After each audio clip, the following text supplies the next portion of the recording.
똑같은 시간을 일하고 똑같은 정보를 얻어도 누군가는 자산의 단위를 바꾸고 누군가는 평생 돈의 노예로 사는 데는 명확한 과학적 이유가 있다. 그것은 지능이나 운의 차이가 아니라 무의식 깊은 곳에 설계된 경제적 청사진의 차이다. 당신의 마음속에는 이미 평생 벌 수 있는 돈의 한계치가 입력된 경제적 온도계가 존재한다. 만약 이 서모스탯이 200만 원에 고정되어 있다면 당신이 아무리 2천만 원을 벌어도 무의식은 당신을 다시 200만 원의 상태로 되돌려 놓을 것이다.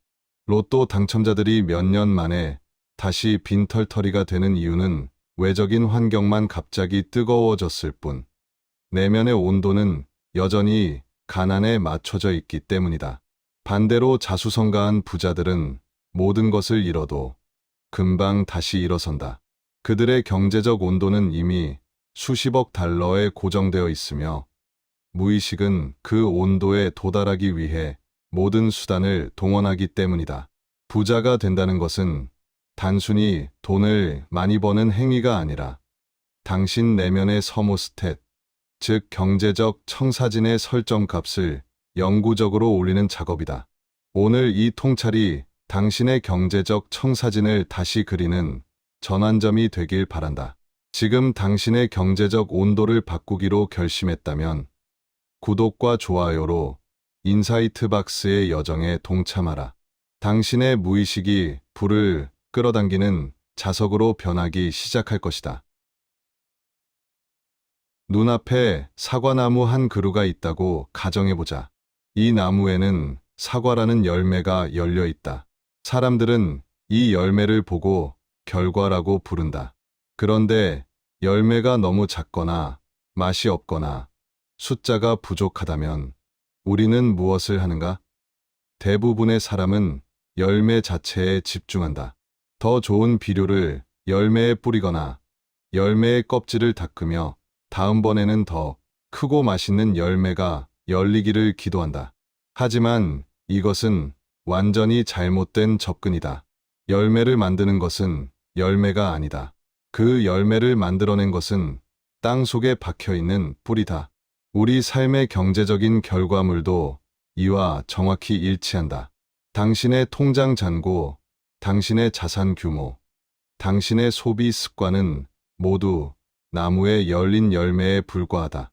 결과인 돈을 바꾸고 싶다면 원인인 뿌리를 건드려야 한다. 눈에 보이는 것을 바꾸고 싶다면 먼저 눈에 보이지 않는 것을 바꿔야 한다는 뜻이다. 이것이 우주의 법칙이자 부의 절대 원칙이다. 우리는 단순히 물리적인 세계에만 살고 있지 않다. 우리는 적어도 4가지 세계에 동시에 살고 있다. 그것은 육체적 세계, 정신적 세계, 감정적 세계, 그리고 영적 세계다. 여기서 핵심은 육체적 세계는 나머지 세 세계의 결과물일 뿐이라는 사실이다. 많은 이들이 육체적 세계, 즉 돈과 물질이 전부라고 믿으며 그 안에서만 해답을 찾으려 한다.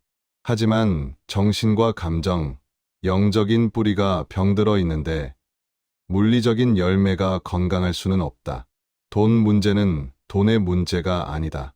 그것은 당신 내면 세계에서 일어나는 불균형의 외적 증상일 뿐이다. 그렇다면 이 뿌리는 어떻게 작동하는가? 티아브 에커는 이를 설명하기 위해 현현의 과정이라는 공식을 제시한다. 모든 결과는 다음과 같은 인과관계를 거쳐 탄생한다. T가 F가 되고 F가 A가 되어 결국 R이 된다. 여기서 T는 생각, F는 감정, A는 행동, 그리고 R은 결과를 의미한다. 당신의 생각이 감정을 낳고 그 감정이 특정 행동을 유발하며 그 행동이 모여 현재의 결과라는 성적표를 만든다는 논리다.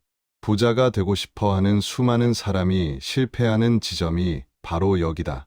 그들은 결과를 바꾸기 위해 행동만을 수정하려 든다. 잠을 줄여가며 일하고 새로운 투자, 기법을 배우고 인맥을 넓히려 애쓴다.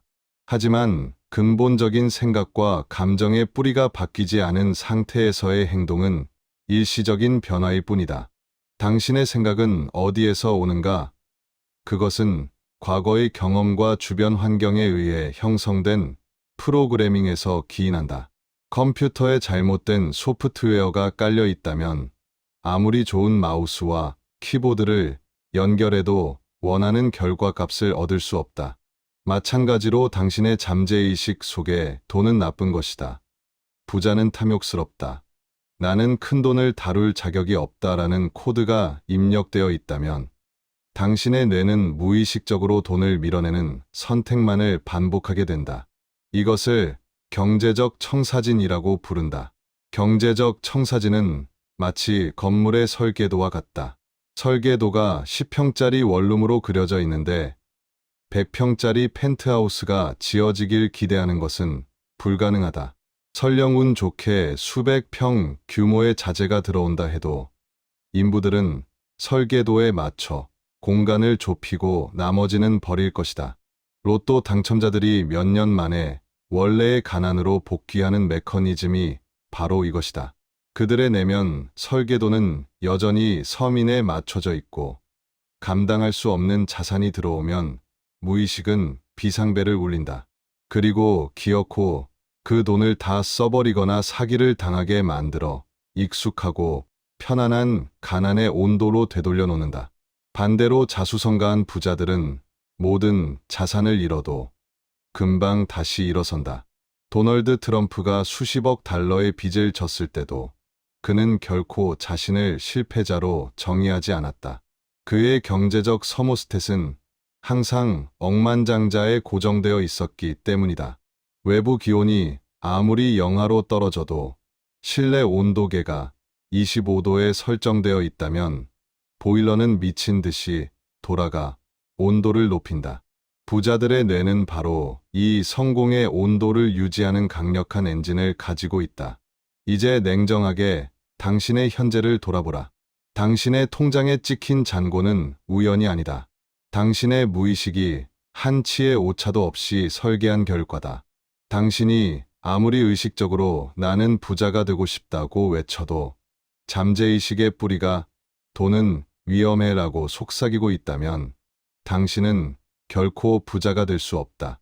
진정한 변화는 가지를 치는 것이 아니라 뿌리를 뽑아내는 것에서 시작된다.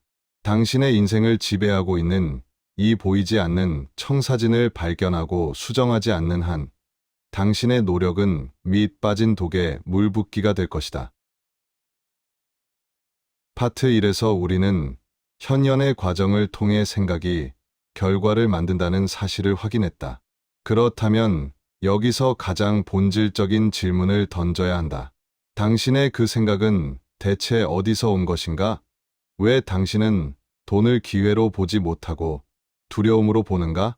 왜 당신은 부자를 동경하면서도 동시에 혐오하는가? 이 모든 생각의 뿌리에는 당신이 태어난 순간부터 지금까지 주입된 프로그래밍이 존재한다. 따라서 부의 공식은 다음과 같이 수정되어야 한다. P에서 T에서 F에서 A는 R이 된다. 당신의 잠재의식이라는 하드디스크에 깔린 소프트웨어가 생각을 결정하고 그 생각이 결국 결과를 만든다. 티아브 에커는 우리의 경제적 청사진을 오염시킨 범인을 세 가지 유형의 프로그래밍으로 규정한다. 첫 번째는 언어적 프로그래밍이다. 어린 시절 당신의 부모님이나 선생님 혹은 주변 어른들이 돈에 대해 어떤 말을 했는지 기억하는가? 돈은 만악의 뿌리다. 부자들은 전부 도둑놈이다. 돈이 하늘에서 떨어지는 줄 아느냐? 돈보다 중요한 건 마음이다. 우리는 그럴 형편이 안 된다. 이 말들은 단순한 잔소리가 아니었다. 비판 능력이 형성되지 않은 어린 시절의 당신에게 이 문장들은 우주의 진리처럼 잠재의식 깊숙이 박혔다. 성인이 된 당신이 의식적으로는 나는 부자가 되고 싶다고 외쳐도 무의식에서는 돈은 나쁜 것이니 멀리해야 내가 좋은 사람이 될 수 있어 라는 낡은 명령어가 수문의 시간 내내 작동한다. 이것이 바로 당신이 돈을 벌 기회를 눈앞에 두고도 알 수 없는 불안감에 휩싸여 스스로 기회를 발로 차버리는 진짜 이유다. 당신의 논리는 부를 원하지만 당신의 잠재의식은 생존과 도덕성을 지키기 위해 부를 거부하고 있다. 두 번째는 모델링이다. 인간은 모방을 통해 세상을 배운다. 당신은 어린 시절 부모님이 돈을 어떻게 다루는지 보며 자랐다. 부모님이 월급날마다 행복해했는가? 아니면 청구서를 보며 한숨을 쉬었는가? 돈 때문에 부부싸움을 하는 장면을 목격했는가? 우리는 부모님의 경제적 습관을 그대로 복제하거나 혹은 그에 반발하여 정반대의 길을 선택한다. 하지만 명심하라. 부모님이 가난해서 그게 싫어 미친 듯이 돈을 쫓는 것조차 결국 결핍과 분노라는 부모님의 틀 안에서 움직이는 것이다. 동기가 분노나 두려움이라면 당신은 아무리 큰 돈을 벌어도 결코 행복해질 수 없다. 당신의 통장 잔고가 부모님의 전성기 시절 자산 규모와 비슷하거나 혹은 부모님이 겪었던 경제적 위기 패턴을 똑같이 반복하고 있다면 당신은 지금 부모님의 경제적 궤도를 충실히 모델링하고 있는 것이다. 이 사슬을 끊어내지 못하면 가난은 대를 이어 대물림되는 유전병이 된다. 세 번째는 특별한 사건이다. 돈과 관련해 어린 시절 겪었던 강렬한 정서적 충격은 평생의 경제관을 지배하는 감정적 닻이 된다. 예를 들어, 돈 때문에 가장 사랑하던 장난감을 사지 못해 친구들 앞에서 비참함을 느꼈던 기억, 혹은 아버지가 사업에 실패해 온 가족이 뿔뿔이 흩어져야 했던 기억은 뇌에 돈 고통 혹은 돈 공포라는 회로를 만든다. 이런 트라우마를 가진 사람은 돈이 모일 때마다 알 수 없는 압박감을 느낀다. 내가 돈이 있으면 또 그런 고통이 찾아올 거야 라고 경고하기 때문이다. 그래서 그들은 무의식적으로 돈을 다 써버리거나 감당할 수 없는 빚을 지게 만들어 고통스럽지만 익숙한 빈곤의 상태로 돌아가 안도감을 얻는다. 당신이 반복적으로 겪는 경제적 추락 뒤에는 반드시 당신을 붙잡고 있는 과거의 특정한 사건이 숨어 있다. 결국 지금 당신이 마주하고 있는 경제적 현실은 당신이 내린 결정의 결과가 아니다. 수십 년 전 타인에 의해 주입된 소프트웨어가 내린 결정의 결과다. 당신은 지금까지 자신의 인생을 산 것이 아니라 누군가 그려놓은 설계도대로 움직이는 꼭두각시였다. 하지만 희망은 있다. 이 프로그래밍의 실체를 인식하는 순간 당신은 더 이상 과거의 포로가 아니다. 당신의 머릿속에서 들리는 가난의 목소리가 나의 것이 아니라 주입된 것임을 깨닫는 분리가 일어날 때 비로소 새로운 설계도를 그릴 공간이 생기기 때문이다. 이제 그 낡은 설계도를 찢어버릴 준비가 되었는가? 이제 우리는 과거의 프로그래밍이 당신의 현재를 어떻게 지배하는지 이해했다. 하지만 단순히 과거를 아는 것만으로는 충분하지 않다. 부자가 되기 위해서는 현재 당신이 세상을 대하는 태도 자체가 완전히 바뀌어야 한다. 티아브 에커는 부자와 가난한 사람의 운명을 가르는 첫 번째 분기점으로 책임감의 유무를 꼽는다. 부자들은 내 인생은 내가 만든다고 믿지만 가난한 사람들은 인생은 나에게 일어나는 일이다라고 믿는다. 이 작은 차이가 수십억 달러의 자산 격차를 만들어낸다. 가난한 사람들은 무의식적으로 피해자 역할을 자처한다. 왜 그럴까?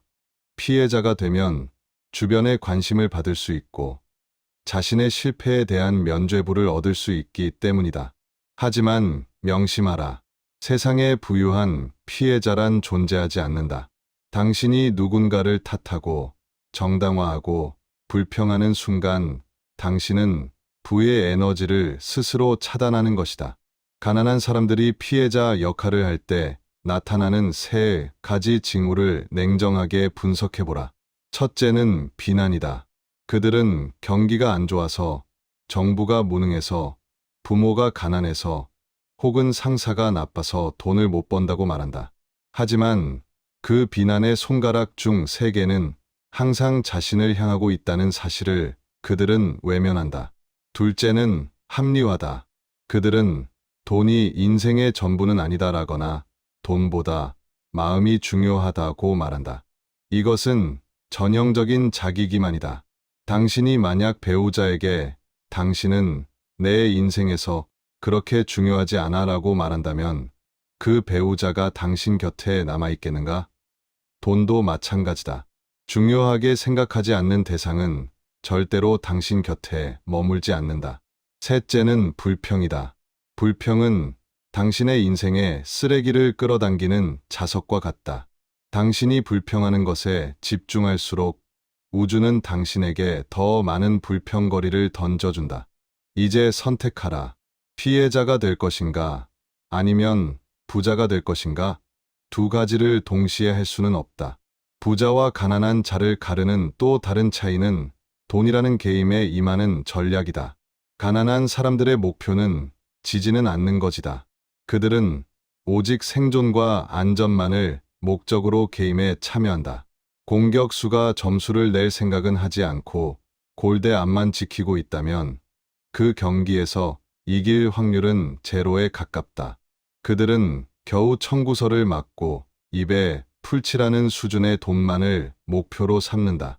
그리고 우주는 정확히 그들이 요청한 생존할 만큼의 돈만을 허락한다. 반면 부자들의 목표는 막대한 부와 풍요를 쌓는 것이다. 그들은 이기기 위해 게임을 한다.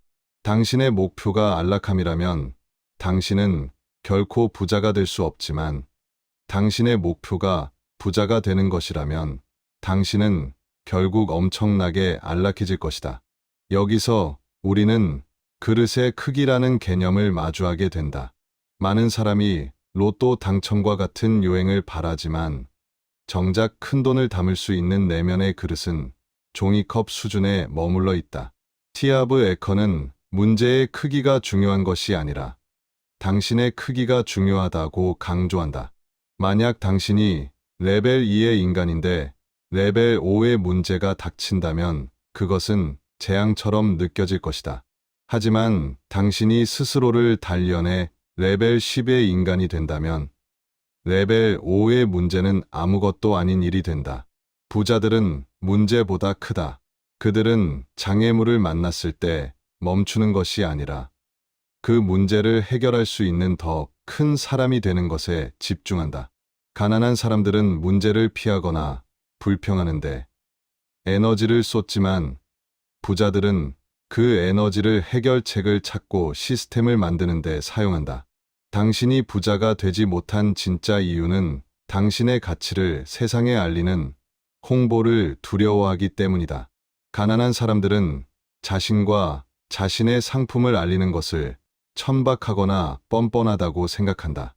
하지만 당신이 가진 서비스나 지식이 정말로 사람들의 문제를 해결해 줄 수 있다고 믿는다면 그것을 알리지 않는 것이야말로 죄악이다. 부자들은 자신과 자신의 가치를 알리는데 열정적이다. 그들은 리더이며 리더는 추종자가 필요하고 추종자를 얻으려면 자신의 비전을 끊임없이 홍보해야 한다. 당신이 스스로의 가치를 믿지 않는데 누가 당신에게 큰 돈을 지불하겠는가? 부의 그릇을 키운다는 것은 결국 당신이라는 존재의 무게감을 키우는 과정이다. 당신이 해결할 수 있는 문제의 크기가 곧 당신의 통장 잔고가 될 것이다. 이제 우리는 문제의 크기가 아니라 나의 크기를 키워야 한다는 본질에 도달했다. 그렇다면 구체적으로 어떻게 낡은 설계도를 찍고 새로운 부의 지도를 그릴 수 있을까? 단순히 나는 부자가 될 거야 라고 수천 번 외치는 것만으로는 부족하다. 당신의 뇌는 이미 수십 년간 가난의 경로로 최적화되어 있기 때문이다. 진정한 변화는 뇌과학적 재배선, 즉 잠재의식의 재프로그래밍에서 시작된다. 티아브 에커가 제시하는 재프로그래밍의 핵심은 인식, 이해, 분리, 그리고 재선언이라는 4단계의 정교한 프로세스다. 첫 번째 단계인 인식은 당신의 머릿속을 떠다니는 돈에 대한 모든 부정적인 생각들을 수면 위로 끌어올리는 작업이다. 종이 한 장을 꺼내 당신이 돈에 대해 들어왔던 말, 부모님의 경제적 습관, 돈 때문에 겪었던 비참한 기억들을 모조리 적어보라. 이것은 당신의 뇌에 지금부터 이 데이터들을 처리하겠다는 신호를 보내는 것과 같다. 인식되지 않은 무의식은 운명이 되지만 인식된 무의식은 비로소 수정 가능한 데이터가 된다. 두 번째 단계인 이해는 그 데이터들의 출처를 명확히 하는 과정이다. 당신이 적은 그 부정적인 문장들이 사실은 당신의 생각이 아니라 타인에 의해 주입된 소프트웨어임을 깨달아야 한다. 당신이 돈은 나쁜 것이라고 믿는 이유는 당신이 정말 그렇게 생각해서가 아니라 어린 시절 그 말을 했던 환경에 노출되었기 때문이다. 이 과정에서 당신은 가난에 대한 책임감을 내려놓고 객관적인 관찰자의 위치로 이동하게 된다. 세 번째 단계인 분리는 가장 강력한 심리적 단절이다. 당신은 이제 선언해야 한다. 이 생각들은 과거의 유령일 뿐, 지금의 나와는 아무런 상관이 없다. 낡은 프로그램과 당신의 자아를 분리하는 순간, 당신의 뇌에서는 새로운 신경 회로가 만들어질 공간이 생긴다. 이것은 컴퓨터에 불필요한 파일을 삭제하는 것이 아니라 아예 운영체제를 포맷하고 새로 설치할 준비를 하는 과정이다. 당신에게는 지금 이 순간 새로운 경제적 정체성을 선택할 권한이 있음을 온몸으로 느껴야 한다. 마지막 단계인 재선언은 새로운 부의 경로를 뇌에 각인시키는 작업이다. 티아브 에커가 강조하는 선언은 단순한 긍정, 확언과는 다르다. 선언은 우주와 당신의 잠재의식에 강력한 에너지를 발산하는 행위다. 가슴에 손을 얹고 눈을 감고 당신이 원하는 부의 상태를 현재형으로 외쳐라. 내 인생은 내가 만든다. 나는 백만장자의 마인드를 가졌다. 이때 중요한 것은 감정이다. 당신이 이미 부자가 된 것 같은 진동수를 유지하며 선언할 때 당신의 뇌는 가상의 미래를 현실로 받아들이기 시작한다. 뇌과학적으로 보면 강렬한 감정이 실린 반복적인 선언은 시냅스의 연결을 강화하여 새로운 부의 고속도로를 건설한다. 이 재프로그래밍 과정에서 당신이 반드시 도입해야 할 개념이 바로 부의 관리 시스템이다. 청사진을 바꿨다면 그 설계도에 맞는 실제 자재, 운용법을 배워야 한다. 부자는 가난한 사람보다 똑똑한 것이 아니라 단지 돈을 다루는 습관이 다를 뿐이다. 단돈 1달러라도 관리하는 습관을 지닌 사람에게 우주는 더 큰 돈을 맡긴다. 당신의 소득 중 일부를 반드시 경제적 자유를 위한 계좌에 먼저 떼어놓아라. 이것은 당신의 무의식에 나는 나 자신을 가장 먼저 대접하며 나의 부는 계속해서 자라나고 있다는 강력한 메시지를 보낸다. 또한 당신은 불편함과 친구가 되어야 한다. 가난한 청사진은 당신을 항상 안락한 지대에 머물게 한다. 하지만 부의 성장은 안락한 지대 밖에서만 일어난다. 새로운 시도, 모르는 분야에 대한 공부, 두려움을 무릅쓴 투자는 모두 불편한 일들이다. 하지만 당신의 안락한 지대가 곧 당신의 부의 지대임을 기억하라. 불편함을 느낀다는 것은 당신의 청사진이 확장되고 있다는 증거다. 그 불편함을 성장의 신호로 받아들이고 즐기기 시작할 때 당신의 재정적 운명은 완전히 다른 궤도로 진입하게 될 것이다. 이제 우리는 보이지 않는 뿌리인 경제적 청사진을 어떻게 다시 설계하고 낡은 프로그램을 삭제하며 새로운 부의 지도를 그리는지 학습했다. 하지만 가장 중요한 진실이 하나 남아있다. 당신이 아무리 위대한 청사진을 그리고 매일같이 선언을 반복한다 해도 물리적인 세계에서 행동하지 않는다면 그 모든 것은 한낱 망상에 불과하다는 사실이다. 티아브 에커의 공식 T에서 F, F에서 A, A는 R에서 결과, R을 만들어내는 직전 단계는 바로 행동의 E이다. 행동은 당신의 내면, 세계와 외부 세계를 연결하는 유일한 다리다. 이 다리를 건너지 않고 풍요의 땅으로 갈 수 있는 방법은 존재하지 않는다. 부자와 가난한 사람을 가르는 결정적 차이는 행동을 가로막는 두려움을 어떻게 다루느냐에 있다.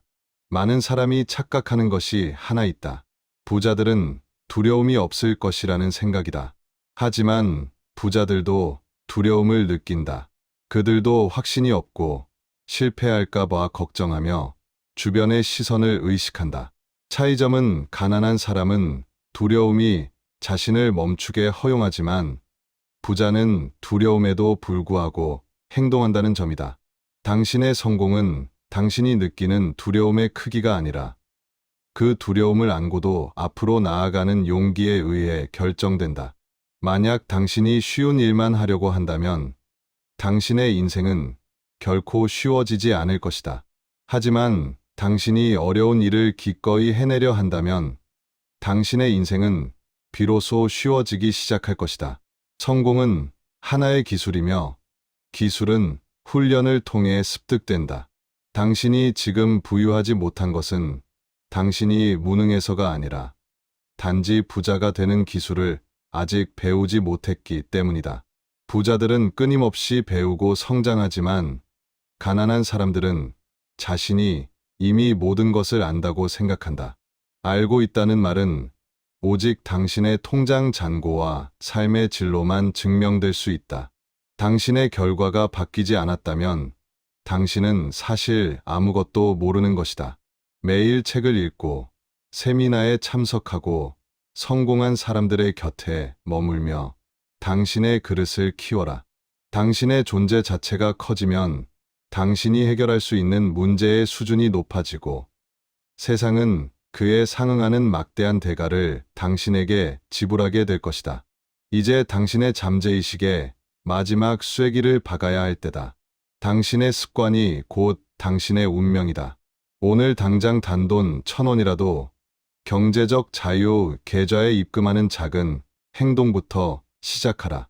금액의 크기보다 중요한 것은 당신이 돈을 관리하기 시작했다는 이도다. 우주는 질서를 좋아하며 자신의 자산을 관리할 줄 아는 사람에게 더 큰 책임을 맡긴다. 당신이 작은 돈을 소중히 여기고 관리하는 습관을 보일 때 당신의 청사진은 비로소 거대한 불을 담을 준비가 된 것으로 간주된다. 그것이 바로 불을 끌어당기는 강력한 자석이 되는 원리다. 마지막으로 스스로에게 강력하게 선언하라. 과거에 가난했던 나는 죽었으며 이제 내 안에는 백만장자의 마인드가 살아 숨 쉬고 있다고 말이다. 당신이 이 영상을 통해 얻은 통찰은 이제 당신의 세포 하나하나에 각인되어 새로운 현실을 창조할 것이다. 불편함을 즐기고 두려움을 정면으로 마주하며 당신이 그린 설계도대로 인생을 조각해 나가라.